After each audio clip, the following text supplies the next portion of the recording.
কিন্তু আমার লাইফে আমি কোনোদিন কাউকে এরকমভাবে এত মানে মার্ডার হতে দেখিনি, তো ওটা আমার কাছে খুব শকিং ছিল।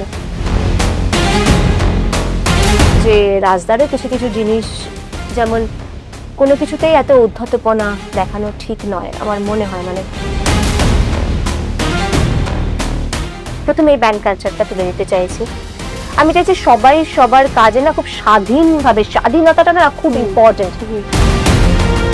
তো সেখানে আমি দাঁড়িয়ে বলেছিলাম যে আমি বাঘের বাচ্চা দেখেছি আর শুভেন্দু অধিকারীকে দেখেছি, কারণ উনি নিজের ওখানে একজন মুখ্যমন্ত্রীকে হারানো, it's not a matter of joke. রাজ্যে এই মুহূর্তে গেরুয়া ঝড়, আর আমার সঙ্গে রয়েছেন বিজেপি কর্মী, অভিনেত্রী মাফিন রয়েছে আমার সঙ্গে। প্রথমত তোমাকে যে প্রশ্নটা দিয়ে শুরু করবো, কাল তুমি চণ্ডীপুরে গিয়েছিলে এবং চন্দ্রনাথ রথকে ওভাবে সামনে থেকে দেখা, এবং তুমি যেটা সেদিনকে আমি লাইভেও দেখছিলাম যে ঠিক এই ঘটনাটার সময় বা আগে পরে কিছু একটা সময় তুমি মেসেজ করেছিলে। হ্যাঁ দেখো, উনি এত বিজি পার্সন, ওনাকে হাজার হাজার লোকে মেসেজ করেছে। আর আমি শুনলাম ওই সময় উনি একজন বিধায়কের সঙ্গে কথাও বলছিলেন, আরেকজনও আমি দেখলাম সেদিকে টিভিতে, আমি পরে দেখছি যে আরেকজনের মেসেজ পাঠিয়েছিলেন। ডেফিনেটলি প্রচুর মেসেজ গেছে, আমার মেসেজটাও গেছে, ব্লু টিক হয়নি, উনি দেখতে পাননি। আমার মনে হচ্ছে যে ওই সময়টা, ওই জন্যই আমার আরো বেশি শক লেগে গেছে। কারণ দেখুন, পরিচিত অনেক মানুষই আছেন, অনেক মানুষই আমি হয়তো আজকে দেখলাম, কালকেই নিউজ শুনলাম যে তিনি আর নেই। কিন্তু আমার লাইফে আমি কোনোদিন কাউকে এরকম ভাবে এত মানে মার্ডার হতে দেখিনি, তো ওটা আমার কাছে খুব শকিং ছিল। তো ওই জন্যই আমি খুব ইমোশনাল, আমি নিজে খুব ইমোশনাল পার্সন, তো ওই জন্য একটু ইমোশনাল হয়ে গেছিলাম, ভিডিওটা করে ফেলেছিলাম। এরকম একটা মানুষকে নিয়ে নিউজ চলছে, যে মানুষটার সঙ্গে আমি লাস্ট 1.5 মাস প্রতিনিয়ত ইন্টারাকশনে ছিলাম। আমি যখন চন্দ্রদার নিজস্ব বুথে গিয়ে, নিজস্ব ওখানে গিয়ে আমি একটা সভা করেছিলাম, তখন সেখানে চন্দ্রদার মা ছিলেন। একদম। এবং শুভেন্দু অধিকারীর পিএ চন্দ্রনাথ রথ, আপনারা প্রত্যেকেই জানেন উনি খুন হয়েছে। আর মাফিন দিকে আমি একটাই কথা জিজ্ঞেস করবো, কতদিনের পরিচয়? খুব বেশি দিন নয়, আমি তো 1.5 মাস আগেই জাস্ট জয়েন করেছি, আর শুভেন্দু অধিকারী স্যারের হাত ধরেই জয়েন করেছি, উনি আমার জয়েনিংটা করিয়েছিলেন। তো তারপরেই আমার চন্দ্রনাথ দেকে দেখা নিজাম প্যালেসে গিয়ে। তো উনি আর কি পুরো ব্যাপারটা, উনি সবারই যেরকম পুরো ব্যাপারটা সেট করেন যে কে কোথায় গিয়ে প্রচার করবে, আর আমার পুরো প্রচারটাই ছিল পূর্ব মেদিনীপুর বেল্টে। তো উনি পুরোটাই সেট করেছিলেন যে কিভাবে যাওয়া হবে, কি হবে। তো পুরো ওইটুকুই আমার, কিন্তু একদিনই দেখা, আমি কিন্তু কোনোদিন দেখিনি ওনাকে, এই একদিনই দেখা। আর বাকিটা ফোনে উনি বলে দিতেন, যেরকম ভাবে ইনস্ট্রাকশন দিতেন সেইভাবে সেই আর কি জায়গায় গিয়ে। আর যেটা আমার খুব খারাপ লেগেছে, কারণ আমি একটা চন্দ্রনাথদার আমি ওই জায়গায় গিয়ে আর কি প্রচার করেছিলাম, ওনার এলাকায় গিয়ে। তো ওনার মা ছিলেন সেই প্রচারে। আর মনে আছে কাকিমা বলছিলেন যে তোমার সাথে চন্দ্রর যদি দেখা হয় বলো আমার কথা, যে তোমার সাথে আমার দেখা হয়েছে। আমি না বারবার সেদিকে মোবাইলে আমি ওনার মায়ের, আমি বিশ্বাস করো কালকে শুধুমাত্র ওনার মায়ের জন্য গেছি, যে আমার মানে খুব কি বলবো, মানে একজন মহিলা এই বয়সে এসে একজন এরকম ব্রাইট জোয়ান ছেলেকে হারানো। তো পরিবারকে খুব কাছ থেকে দেখলে তুমি, সবাই নিশ্চয়ই খুব শোকাহত, মানে ভাষায় ডেফিনেটলি প্রকাশ করার মতো না। ডেফিনেটলি ওনার একজন পিসির মেয়ের সাথে আমার কথা হলো কালকে দীর্ঘক্ষণ। বলছিলেন যে খুব ব্রাইট ছেলে ছিল নাকি চন্দ্রনাথ দা। আমি তো এগুলো সব পরে দেখছি, আমি তো ওনার সাথে জাস্ট একদিনই দেখা হয়েছিল। তো খুব ভদ্র মানুষ, খুব মার্জিত মানুষ, মানে যেটুকু আমি দেখেছি তাতে আমার মনে হয়েছে। আচ্ছা, ভোটের কিছু সময় আগে নির্বাচনী প্রচারে তো তোমাকে আমরা দেখেছি, কিন্তু কিছু সময় আগেই তুমি দল জয়েন করো। এই এই পরিকল্পনাটা কতদিনের ছিল তোমার, যে তুমি না আমি না দল কতদিনে জয়েন করবে? ছিল না জানো তো। তুমি জানো আমি যে ইন্ডাস্ট্রিতে রয়েছি, সেই ইন্ডাস্ট্রির 99% মানুষ একটা অন্য দলের হয়ে প্রচার করছে। 99% মানুষ যারা টিকিট পেয়েছে, আমি তাদের কথা বলছি না, যারা এমনি প্রচার করছেন ওরকম। তো আমার কাছে না, আমি না অতটা ভেবে নিয়ে কিছু করিনি যে ভবিষ্যতে হয়তো ভারতীয় জনতা পার্টি আসতে পারে, এতটা কেন, এত রাজনৈতিক তো মানে ওরকম সক্রিয় কোনোদিন ছিলাম না, ওয়াকিবহাল ছিলাম ডেফিনেটলি, কারণ কেউই অরাজনৈতিক নয়, সবাই কিছু ভাবছিল। তো আমার মনে হচ্ছিল যে এবার পরিবর্তনটা দরকার, আর আমার মনে হচ্ছিল না এবার আমাকে সক্রিয়ভাবে আসতেই হবে, কারণ স্পেশালি অভয়া কাণ্ডের পরে আর তারপর থেকে এত চতুর্দিকে স্ক্যাম, এই আমার এক দাদাই আর কি স্বাস্থ্য ভবনের, তিনিও বলছিলেন বিভিন্ন রকম স্ক্যামের কথা, আমাদের সামনে থেকে শোনা এগুলো। তারপরে এই বাচ্চাদের মিড ডে মিল, আমি ওটা নিয়ে ভীষণভাবে সরব ছিলাম। যখনই আমি বিভিন্ন সভা করেছি ওটা নিয়েই বলেছি যে মিড ডে মিলের ওইটুকু টাকা কেন্দ্রীয় সরকার থেকে আসে, সেই টাকা থেকেও পর্যন্ত সরানো হয়। আর বাচ্চাদের ব্যাপারে আমি খুব ইমোশনাল, কারণ বহুদিন ধরে আমি একটা নাচের ক্লাস চালাই, তো বাচ্চা নিয়েই আমার ছোটবেলা থেকে কারবার। তো এগুলো মানে জাস্ট সহ্য করা যাচ্ছিল না, মনে হচ্ছিল যে পরিবর্তন দরকার, এই জন্যেই আমি জয়েন করি। আর আর কিছু না, ও তো ভেবেই করিনি যে মানে আসবে কি আসবে না। পরে যখন ভোট দেওয়ার পরে মনে হয়েছে যে যদি না আসে, ঠিক আছে চলো, না আসলে না আসবে, তবুও আমি কাজ করে যাব। আচ্ছা, তুমি যেটা বললে যে ইন্ডাস্ট্রির 99% মানুষই একটা বিরোধী রাজনীতির সঙ্গে যুক্ত, এবং সেখানে অনেকেই আছে যারা গেরুয়া শিবিরের হয়ে কাজ করেন ইন্ডাস্ট্রিতে, এবং তারা অনেকেই এবছর নির্বাচনে জয়ী প্রার্থী।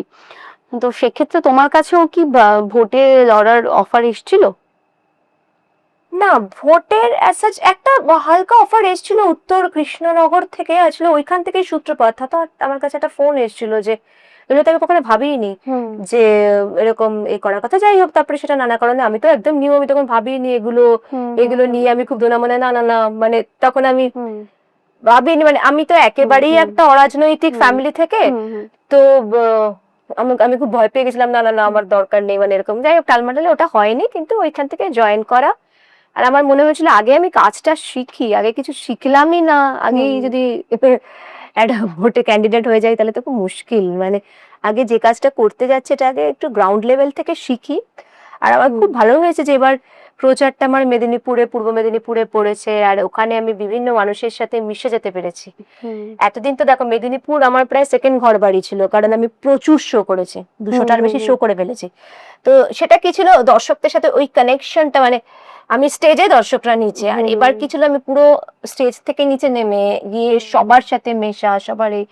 তো এই গ্রাউন্ড লেভেলে কাজ করাটা আমার মনে হয় সবারই খুব দরকার।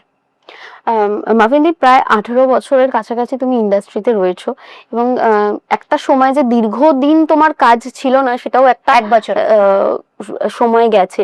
সেখানটা কেন মনে হয় যে এত একটা 1 বছর একটা অভিনেত্রীর কাছে বিরতি থাকাটা অনেকটা সময়? তো হ্যাঁ, এরকম না শুধু আমি নই, জানো অনেক ভালো ভালো অভিনেতা অভিনেত্রী যাদের অনেকদিন কাজ নেই। আসলে এই কাজ ব্যাপারটা আসা, এটা পুরোটাই না একটা পিআর এর উপর ডিপেন্ড করে, যে তোমার সাথে তুমি কোন, বিভিন্ন লবিও আছে মনে হয় আমার। তো আমার পিআরটা খুব খারাপ, খুব খারাপ, সত্যি কথা বললে। আমার ব্যবহার ভালো, কিন্তু আমার পিআর খারাপ। তো যাই হোক, আমার মনে হয় এই জন্য একটুখানি হয়ে যায়। কখনো তুমি ইন্ডাস্ট্রিতে রাজনীতির শিকার হয়েছো? জানি না, সেটা তো আমি নিজে অত ভেতরে ঢুকে দেখিনি, তো আমি বলতে পারবো না, মনে হয় না। আচ্ছা, এই যখন বিরোধী রাজনীতিতে জয়েন করলে, সেই সময়টাও তো একটা সবুজ শিবিরের একটা রমরমা সময়। রমরমা ব্যাপার, মানে রমরমা ব্যাপার। হ্যাঁ। আমাকে আমার বন্ধু বান্ধবরা ফোন করে বলে, তুই এটা কি করলি, মানে আমি নিজে কাউকে জানাইনি, কিন্তু সবাই তো জেনে গেছেন, কারণ যেহেতু স্যার আমার জয়েনিংটা করিয়েছিলেন, তো উনি নিজে তার সোশ্যাল মিডিয়ায় দিয়ে দিয়েছিলেন। সেদিকে সমস্ত মিডিয়া ছিল, প্রায় 17-18টা ক্যামেরা ছিল আমাদের সামনে। তো ডেফিনেটলি সঙ্গে সঙ্গে সবাই জেনে গেছেন, অনেকে ভালোও বলেছেন, অনেকে প্রচুর বাজে নেগেটিভ কমেন্টও করেছেন। তো এখন আমি যেটা শিখলাম এখানে এসে, যে কমেন্ট দেখাটা বন্ধ করে দিলাম, যেটা আমি কোনোদিন আগে করতাম না। আমি সব কমেন্ট পড়ে পড়ে দেখতাম, ইভেন আনসারও করতাম।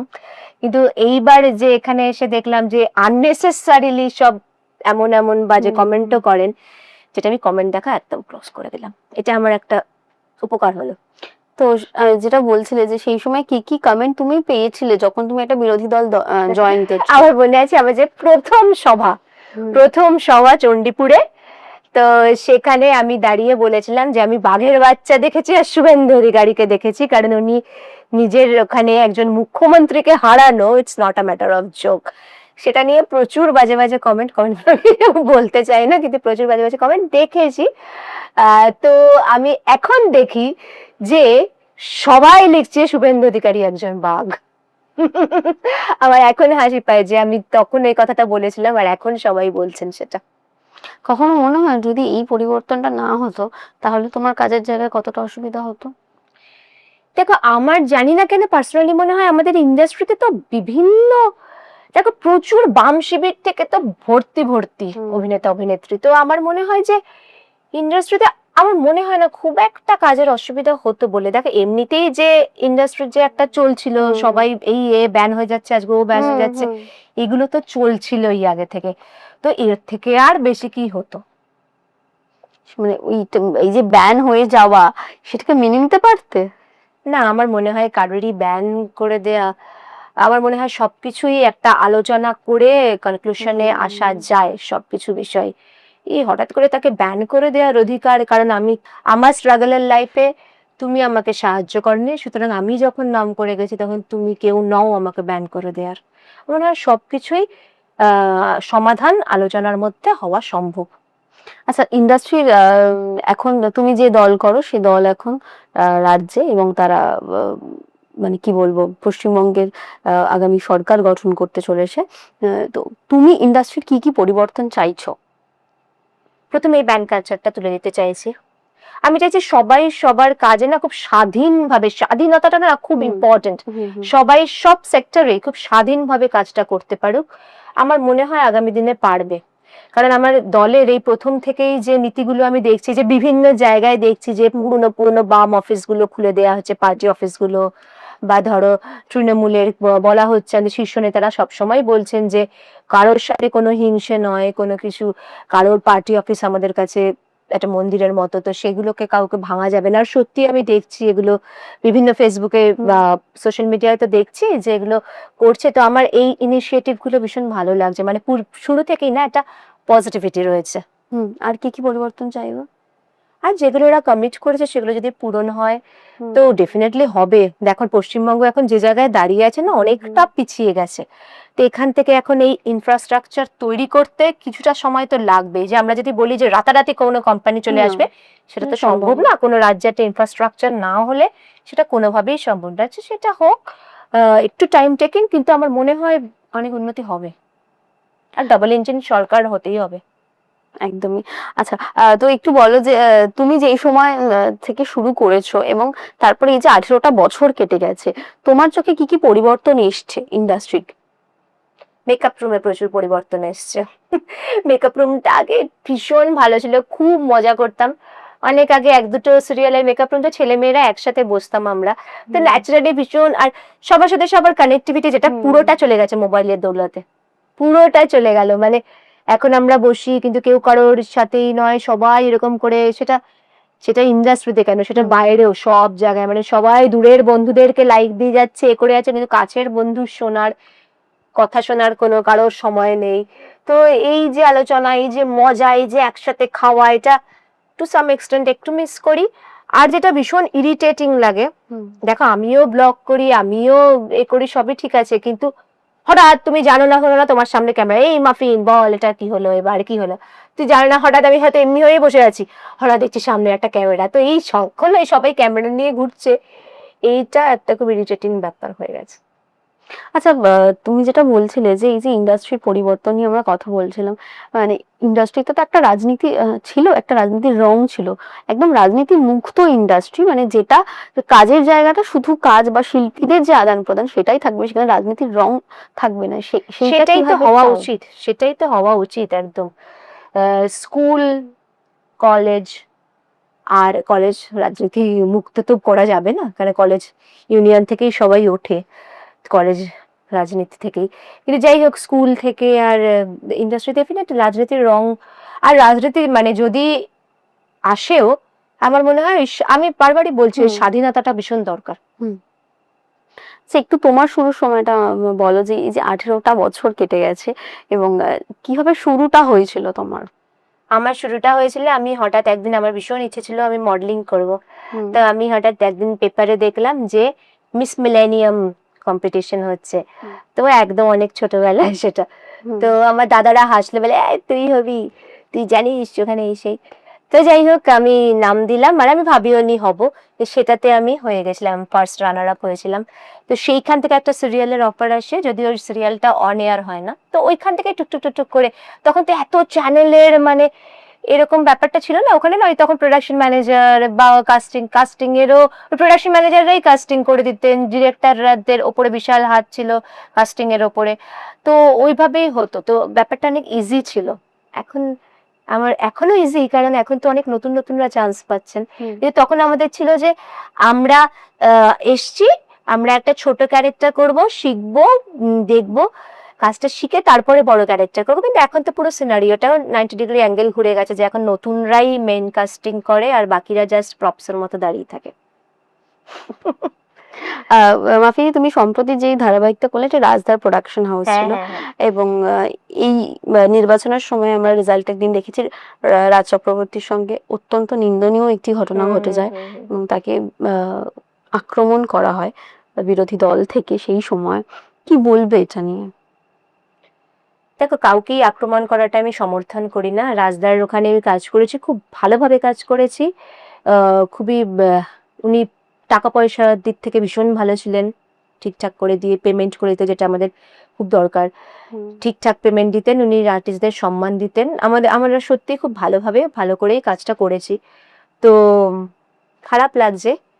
আর উল্টো দিকে বলবো যে রাজদারও কিছু কিছু জিনিস, যেমন কোনো কিছুতেই এত উদ্ধতপনা দেখানো ঠিক নয় আমার মনে হয়। মানে উনি দেখান না কিন্তু কিন্তু এক দুটো হয় না, এটা হয়তো মজা করতে গিয়ে উনি হয়তো দূরবীন নিয়ে কিছু বলেছেন, বা কিছু কিছু আমরা জিনিস দেখি, তো হয়তো উনি একটু ব্যাপারটাকে একটু মজা করেই করেছেন, কারণ সিনেমার মানুষ তো অনেক রকম করে ক্রিয়েট করেন। তো মজারে কি কোথাও উদ্ধত্ত মনে হয়েছে?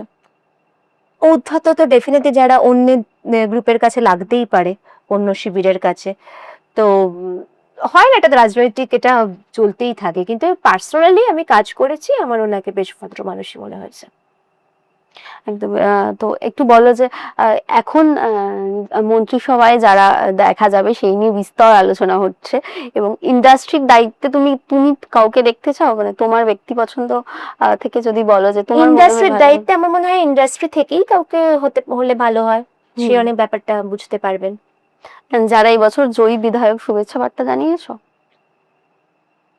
আমি যাদের হয়ে প্রচার করেছি তাদের জানিয়েছি, আর এখনো জানানো হয়নি, কিন্তু জানাবো। ইন্ডাস্ট্রি কারোর সঙ্গে যোগাযোগ হয়েছে? না, সেরকম ভাবে যেরকম সত্যি যোগাযোগ রূপালী করা রয়েছে, হয়নি। পাপিয়াদি রয়েছেন, না, রুদ্রনীলা পাপিয়াদির রয়েছে। সাথে সত্যি যোগাযোগ করা হয়নি। কালকে তো ওথ সেরেমনি আছে, যেখানে সবার সাথেই আমার দেখা হবে। তো আমার মনে হয় সামনাসামনি শুভেচ্ছা বার্তা দিলে ভালো হয়। একদমই।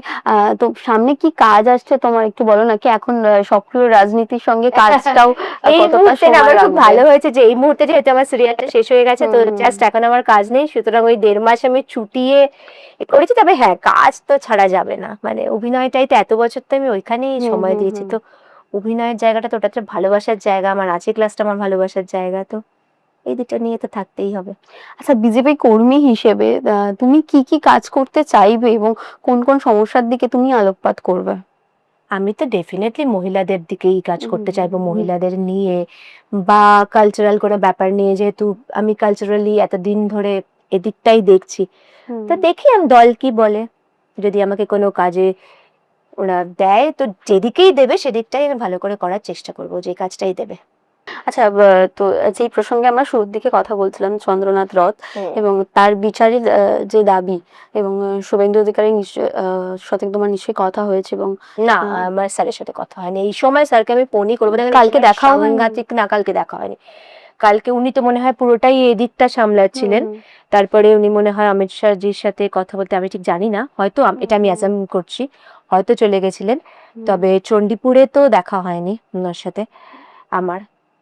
নানান তথ্য উঠে আসছে, যেরকম ভুয়ো বাইক, প্লেট, নাম্বার প্লেট, এবং নানান ভাবে। তো কিভাবে এগোচ্ছে পদ্ধতি, তুমি যদি সেটা একটু বলো। কিভাবে এগোচ্ছে এটা তো আমি একদম বলতে পারবো না, কারণ এটা নিয়ে আমি সত্যি ওয়াকিবহল নই। তো বিচার তো হবেই ডেফিনেটলি, ওথ সেরেমনিটা গেলে আমার মনে হয় কিছু অ্যাকশন তো নেওয়া হবেই ডেফিনেটলি, বিচার তো দরকার। তো শেষে কি বলবে তো তোমার দর্শকদের, যারা তোমাকে রাজনীতির ময়দানেও এবার দেখবে? এই পশ্চিমবঙ্গবাসী হচ্ছে, আমি সবসময় বলেছি, আমার কাছে একটা বৃহত্তর পরিবার। তো পরিবারের প্রত্যেকটা সদস্য ভালো থাকলেই আমরা ভালো থাকবো। তো আমার মনে হয় এই যে উন্নতি আমরা বলছি, সরকার উন্নতি করবে, এটা আমরা সবাই মিলে আমাদের এবার করতে হবে উন্নতিটা। ওই একা সরকারের উপর ছেড়ে দিলে চলবে না, তো সবাই মিলে আমরা এগিয়ে যাব। টলিউডের লেটেস্ট আপডেট, গসিপ ও এক্সক্লুসিভ ইন্টারভিউ দেখার জন্য এখনই সাবস্ক্রাইব করুন সিটি সিনেমার ইউটিউব চ্যানেল আর ফলো করুন আমাদের ফেসবুক, ইনস্টাগ্রাম ও হোয়াটসঅ্যাপ চ্যানেল।